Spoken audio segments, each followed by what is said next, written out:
உணவே ஜீவசக்தி, உணர்வே பிரம்மஞானம். அன்பே சிவம், மனமே குரு. குருமார்களுடைய ஆசியோடும் சித்தர்களுடைய ஆசியோடும்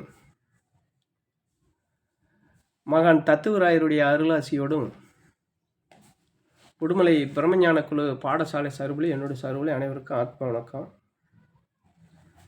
போன பதிவில் மகான் தத்துவராயருடைய அந்த ஆன்மீக பயணத்தில் அவர் கண்ட அனுபவத்தை மக்களுக்கு வெளிப்படுத்தினார் அப்படின்னு சொல்லி நான் சொல்லியிருந்தேன்.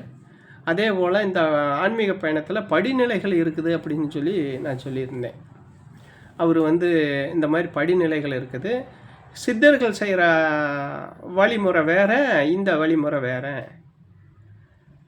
அந்த வழிமுறை உடலுக்கும் துன்பத்தை கொடுக்குமே தவிர அனுபவம் வராது. அது ஃபெயிலர் தான். அது கடைசியில் என்ன பாடுபட்டால் கடைசியில் அது ஃபெயிலரில் தான் கொண்டு போய் விடுமே தவிர அது ஆன்மீக முன்னேற்றத்துக்கு உண்டான வழி இல்லை. அதனால தான் அதில் ஏகப்பட்ட சித்தர்கள்லாம் இதானது.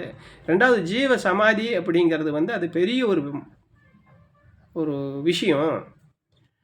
தியானம், ஜீவ சமாதி அப்படிங்கிறதெல்லாம் பெரிய ஒரு விஷயம். அந்த விஷயத்தை இவங்க லேஸில் நினச்சி செய்கிறாங்க. அதில் கடைசியில் முன்னேற முடியாமல் அதில் ஃபெயிலியர் ஆகிறாங்க. அதனால தான் இன்றைக்கி வரைக்குமே அந்த பாடம் செஞ்சு அந்த அளவுக்கு அவங்க சொன்ன வழிமுறையில் அவங்க எழுதி வச்ச வகையில் அவங்க பாடம் செஞ்சவங்களே கடைசியில் ஃபெயிலியரே ஆகியிருக்கிறாங்களே தவிர அவங்களும் முன்னேற்றம் அடையலை அப்படின்னு சொல்லியிருக்காருன்னு சொல்லி நான் சொன்னேன். அப்போ அந்த வகையில் பார்த்தீங்கன்னா அதனுடைய தொடர்ச்சி இந்த ஆன்மீக பயணத்தில் மரணமில்லாத பெருவாழ்வு, ஒளி தேகமாக முக்தி மோட்சமாக நம்ம போகணுன்னா, மறுபடியும் நம்ம பிறக்காமல் இருக்கணும்னா நம்ம ஞான தேகி ஆகணும். ஞான தேகம்ங்கிறது இப்போதைக்கு அந்த ஞான தேகத்தை பெற்றவர், ஒளி தேகத்தை வாங்கினவர் ரெண்டே பேருதே. அதில் ஒன்று தத்துவராயர், இன்னொருத்தர் வள்ளலார், பெருமானார் வள்ளலார். இப்போ இந்த நிலைக்கு போனால் மட்டும்தான் மரணமில்லா பெருவாழ்வு. இதுலேயுமே ஒளி தேக இவர் வாங்கினாரே தவிர இவர் பூர்த்தி அடையலை. யார்? தத்துவராயர். அப்போ அந்த முழு ஒளி தேகம் அந்த ஞான தேகம் அடையணும் அப்படின்னு சொன்னால் 19 அவஸ்தைகள் மொத்தம் இருக்குது இந்த ஆன்மாக்களுக்கு. நான் முதலே சொல்லியிருக்கிறேன், ஆன்மாக்களுக்கு 19 அவஸ்தைகள் இருக்குதுன்னுட்டு. அந்த 19 அவஸ்தையில் 13 அவஸ்தையை தாண்டனவர் தான் தத்துவராயர். இன்னும் 6 அவஸ்தைகள் அவருக்கே பாக்கி இருக்குது. இந்த 19 முழுமையாக தாண்டனவர் யாருன்னு சொன்னால் அருள் பிரகாச வள்ளலார் அவர்கள். அவங்க தான் 19 அவஸ்தையுமே அதாவது முழுசும் இது பண்ணனவர் அவர் ஒருத்தர் தான். அப்போது இவர் பார்த்தீங்கன்னா 13 அவஸ்தை தான். அதனால தான் இவர் அதிஷ்டானம்னு சொல்லக்கூடிய, அதாவது ஒளி தேகமாக உலாவலாமே தவிர மரணமில்லா பெருவாழ்வுக்கு போக முடியாது. இவருக்கு மரணம் உண்டு. ஆனால் இந்த 19 அவஸ்தைகளில் ஒவ்வொரு அவஸ்தைகளுக்கும் ஒரு கால அளவு உண்டு.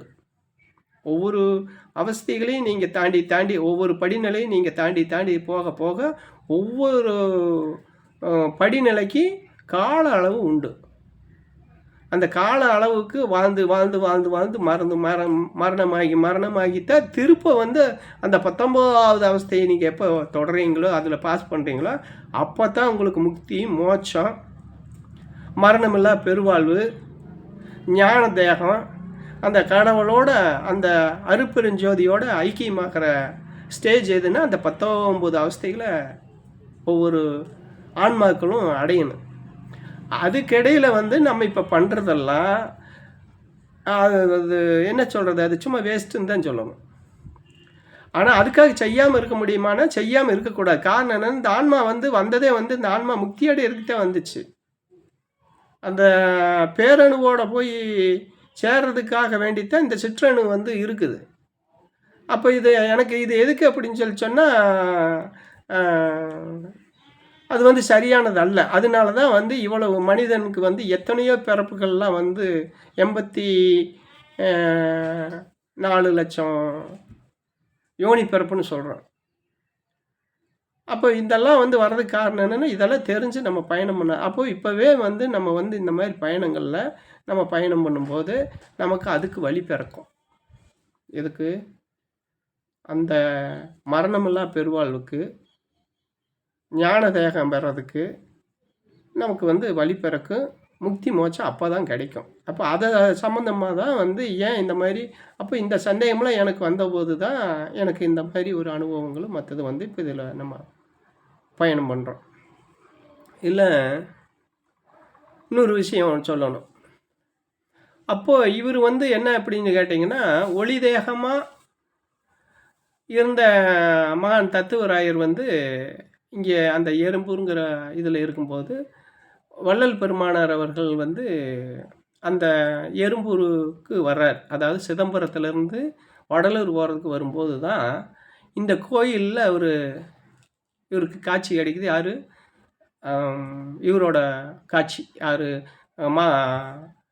மகான் தத்துவராயருடைய காட்சி கிடச்சி சொர்பானந்தரை எப்படி வந்து சிவபிரகாச சாமிகள் வந்து ஒன்றை காத்துட்டு இருந்தேன்னு சொன்னாரோ, அது மாதிரி இவருக்காக காத்துட்டு இருந்தேன்னு சொல்லி மகான் தத்துவராயர் வந்து பெருமானார் வள்ளலார் அவர்கிட்ட சொல்கிறார், உனக்காகத்தான் நான் காத்துட்டு இருந்தேன். அந்த ஒளி தேகி நீ தான், சுத்த தேகம் நீ தான், அந்த அருள் பிரகாச அந்த அருள் சக்தியோடு போய் சேரக்கூடிய ஒரு ஆன்மா நீ தான் சொல்லி என்கிட்ட இருக்கிற இந்த இதுகளை வந்து உனக்கு தரேன்னு சொல்லி தந்ததுக்கு பின்னாடி தான் இவர் வந்து அந்த 5 திருமுறைகளை விட்டுருங்க, 6ஆம் திருமுறை நான் அந்த 6ஆம் திருமுறை எடுத்துக்கின்னு இவர் வந்து பெருமானார் நமக்கெல்லாம் அந்த 6ஆம் திருமுறை எழுதி நமக்கெல்லாம் கொடுத்துட்டு போயிருக்கிறாரு. இனி அடுத்த பதிவில் மிச்சத்தை சொல்கிறேன் உங்களுக்கு. அனைவருக்கும் ஆத்ம வணக்கம்.